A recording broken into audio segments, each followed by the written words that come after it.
Thank you, Stephen, for taking the time to meet with us today. I did have some questions with regards to your presentation. Could you just give us an idea, a brief definition of hypnosis and how it works in our daily lives?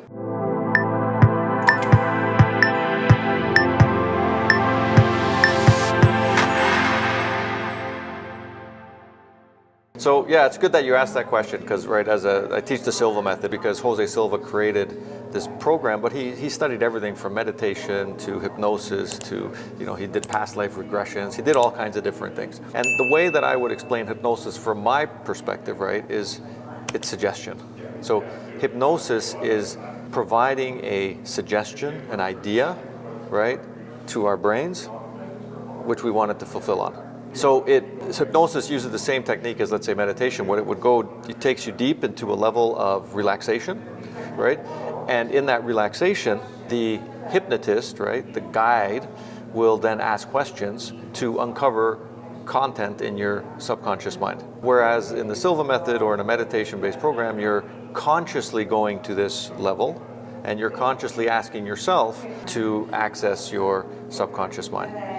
So the similarities are more than the differences are, and hypnosis is really that suggestion, that query, that connection with your subconscious mind, in a way that accesses states or accesses information that you don't have access to in your conscious state that we are, let's say, in right now. Yeah, and you asked earlier about, I did a couple presentations, and what's important in those is, there's two main areas that I think that are important. There's number one is that most people have a misconception as to how our mind and our brain and our body are connected, And our mind, is this, where's your mind? Point to your mind. Can you show me where your mind is?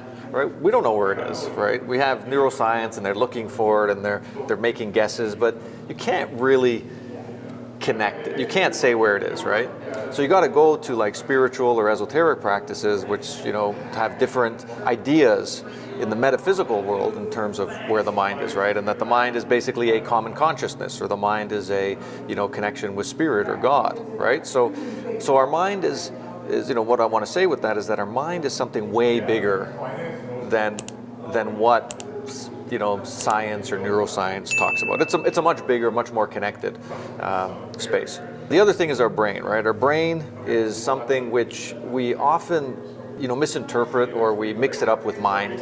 We call it the brain. Sometimes we refer to as mind, and vice versa.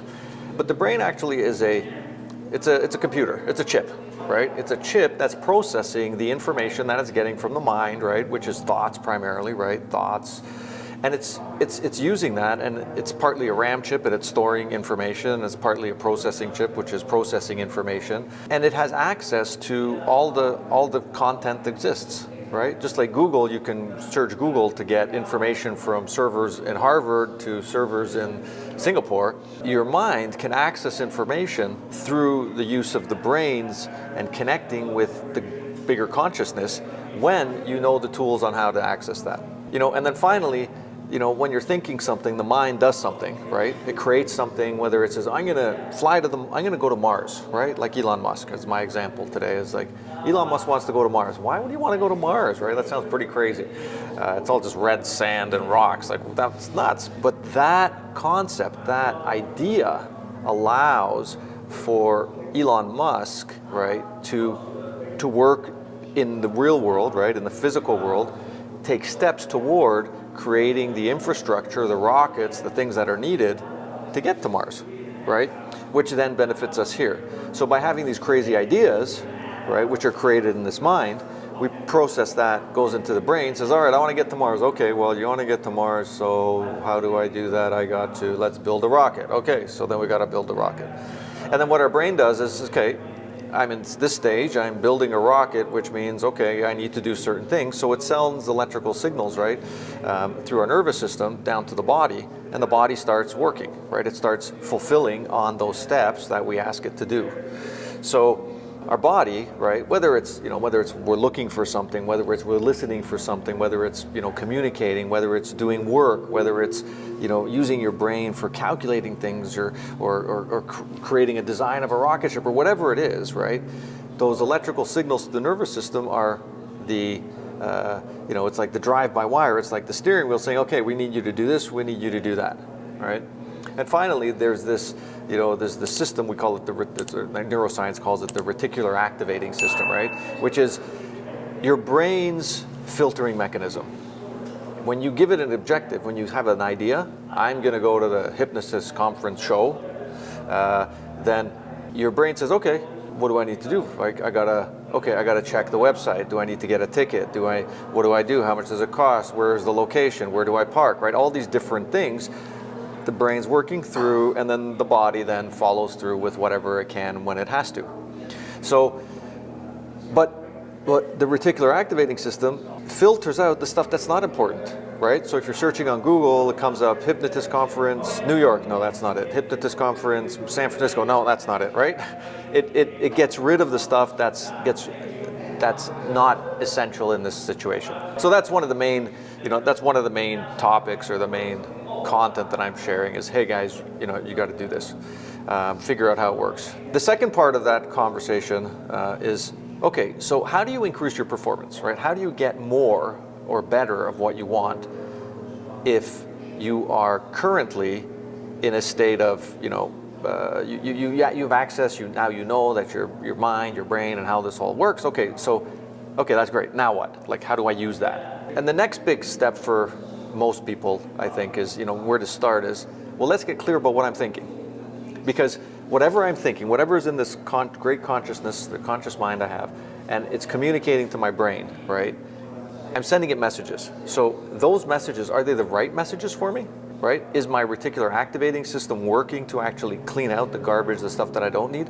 Or am I just sending all kinds of mixed messages?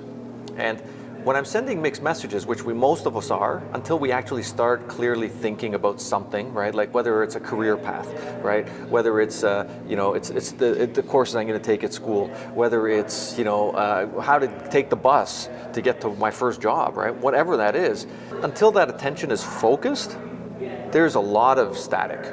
And by getting rid of the static, right? By clearing out the static or getting clear of what static is really there, I can then completely change the result of my life. I can completely change the result of what I'm doing and how I'm interacting with people, or the results I'm getting in my personal life, the results I'm getting in my career, in my at school, the grades I'm getting, because often we have contradicting ideas, right? And a lot of our ideas come when we're children. People give us these ideas, which are thoughts, right, which become beliefs, and beliefs are just repetitive thoughts. It's thoughts that I've talked about a lot, right? So if you're a parent or a caregiver says, you're never going to amount to anything, then that sticks, right? Or you're going to be a doctor. That sticks. So, and maybe I never wanted to be a doctor, but I end up being a doctor, and at 60 I say, what did I just do? What was that all about? You might discover it later in your life. So getting clear about what those thoughts are will help you to move and progress along that lifespan or that route that you have set for yourself. And if you are clear about it, then you'll just get there faster, because you're going to, put aside the stuff that doesn't matter. You're not going to stay up and binge Netflix if you know that you're going to build a rocket tomorrow and you got to get people to the Mars, right? You're going to say, no, I can't watch that because I got to work on some algorithm or something tomorrow, right? Or, you're not going to binge Netflix if you know that your wife is going to have a baby tomorrow, and it's like, you're getting all the other stuff ready, right? So these are the things that focus in any area, right, helps with. And the most important part of that is being clear about what is going on here. Like, what am I actually thinking? Because what I'm thinking is what actually happens in my life, period. And I think that's the most important, is everything we do in our lives is because we thought it first, not the other way around. We think it, and then we take action on it, and then it becomes reality. and then we say, oh, why did I do that? You know, and these are the things, you know, we, you know, as kids in high school or whatever, we I shouldn't have done that, right? Or, oh, I did that? So these are the different experiences we have. And when we have these different experiences, then we can either leverage them to keep going, or we can correct them, right?